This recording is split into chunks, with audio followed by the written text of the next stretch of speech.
Hi friends, இன்றைக்கி இந்த வீடியோவில் என்ன பார்க்குறீங்க அப்படின்னா ஒரு மோட்டிவேஷ்னல் வீடியோன்னு நினச்சிக்கோங்க. எனக்கு வந்து ரொம்ப ஹாப்பினஸ்ஸாக இருக்கக்கூடிய ஒரு வீடியோ இது. என்னோடய ஹாப்பினஸ்ஸை நான் உங்கள் கூட ஷேர் பண்ணுறேன்.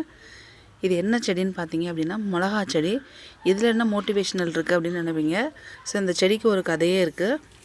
இந்த செடி நான் வந்து வச்சு கிட்டத்தட்ட 7-8 மாதம் ஆச்சு. ஸோ நான் வச்சப்போ எங்கே வச்சேன் அப்படின்னா இங்கே இந்த கல் தெரியுது பார்த்தீங்களா. ஸோ இந்த கல் இருக்குது இல்லையா, இந்த இடத்துல தான் நான் வந்து வச்சது. வரிசையாக வந்து விதை போட்டு வச்சுருந்தேன். காஞ்ச மிளகா விதை போட்டு இப்படி நீளமாக வந்து வச்சுருந்தேன். அதுவும் நான் வந்து ஷார்ட்ஸில் போட்டிருப்பேன். ஸோ அது நல்லா துளுத்து வந்தது. என்ன பண்ணிட்டாங்க அப்படின்னா என்னோடய மாமியார் வந்து அந்த செடியை அப்படியே எல்லாத்தையும் பிடுங்கி போட்டுட்டாங்க. நல்லா வரிசையாக லைனாக வந்திருந்தது. கிட்டத்தட்ட ஒரு 20-30 செடி ஒரே லைனில் வந்திருந்தது. அதை எடுத்து பிடுங்கி போட்டுட்டாங்க. நான் பார்த்துட்டு அதுக்கப்புறம் கேட்டதுக்கப்புறம் இல்லைன்னு சொல்லிவிட்டு சாதிச்சாங்க. இல்லை, அது மிளகா செடி தான் இங்கே வச்சுருந்தேன், இருக்குது அப்படின்னு சொல்லிட்டு என்ன பண்ணாங்கன்னா அதை அப்படியே தூக்கி இந்த இடத்துல சும்மா சொருகி வச்சுட்டாங்க. ஒரு சொட்டு தண்ணி கூட ஊற்றலை, ஒன்றும் இல்லை. அதுக்கப்புறம் நான் தண்ணி ஊற்றுவேன், எப்படா அந்த செடியில் காய்க்கும் அப்படின்னு காத்துக்கிட்டு இருந்தேன் நான். ஸோ நீங்கள் நினைக்கலாம் இதில் என்ன பெருசாக இருக்குது அப்படின்னு நம்பிக்கைக்கு.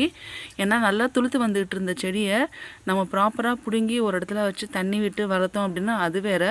பட் தண்ணியே விடாமல் அதை பிடுங்கி குப்பையாக போட்டுட்டு அதுக்கப்புறம் திரும்ப இதில் முளைக்க வச்சதுக்கப்புறம் அதோடய லைஃப் வந்து எப்படி இருக்கும்னு நீங்கள் யோசிச்சு பாருங்கள். பட் நான் நம்பிக்கை வந்து இழக்காமல் நம்பிக்கையை வச்சு நான் வந்து அப்பப்போ அந்த செடியில் வந்து தண்ணியெல்லாம் ஊற்றுவேன். மனசுக்குள்ளேயே சொல்லிப்பேன், இந்நேரம் செடியில் காய் காய்ச்சிருக்கும் அப்படின்னு. ஸோ அந்த செடி கேட்டுச்சா என்னென்னலாம் தெரியல. அப்பப்போ வந்து பூ பூத்துருந்துச்சு, ரொம்ப சந்தோஷப்பட்டேன்.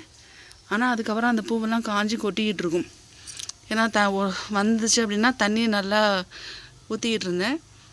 அப்போ இடையில மழைலாம் வந்துட்டு இருந்தப்போ உதிர்ந்து கொட்டிடும். ஸோ அதுக்கப்புறம் நான் வெக்ஸாகி விட்டுட்டேன்.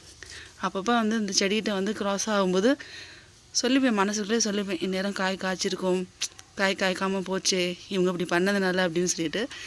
ஆனால் இங்கே பாருங்கள், குட்டியாக ஒரு காய் இருந்துச்சு. அதை ஒரு 2-3 நாள் கழித்து இப்போ நான் பார்க்குறேன், ஒரே ஒரு காய் வந்து அழகாக வந்திருக்கு.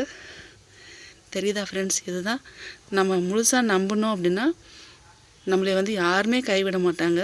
ஸோ அந்த செடி கூட இது பிடிச்சிருந்தா மறக்காமல் லைக் பண்ணுங்கள், ஷேர் பண்ணுங்கள், கமெண்ட் பண்ணுங்கள், சப்ஸ்கிரைப் பண்ணிவிட்டு பக்கத்தில் இருக்க பெல் பட்டனை ப்ரெஸ் பண்ணுங்கள். அதே மாதிரி இங்கே பாருங்கள், குட்டி குட்டியாக வந்துகிட்ருக்கு. ஸோ இங்கே பூவும் இருக்குது, காயுது. நல்லா காய்ச்சி வந்தால் சந்தோஷம். தேங்க்ஸ் ஃபார் வாட்சிங்.